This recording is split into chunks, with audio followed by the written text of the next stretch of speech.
Hey, don't make this moment awkward. రోజు మాట్లాడుకుంటున్నాంగా, ఏంటిది సడన్గా స్ట్రేంజర్స్ లాగా?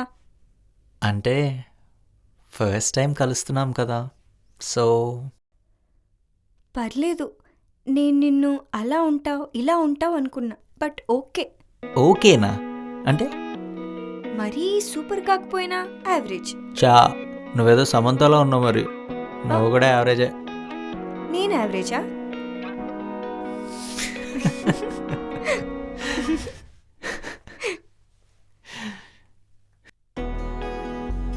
నీకు నిజం చెప్పనా? ఏంటి? నేను అనుకున్న దానికన్నా చాలా అందంగా ఉన్నావు, నిజంగా.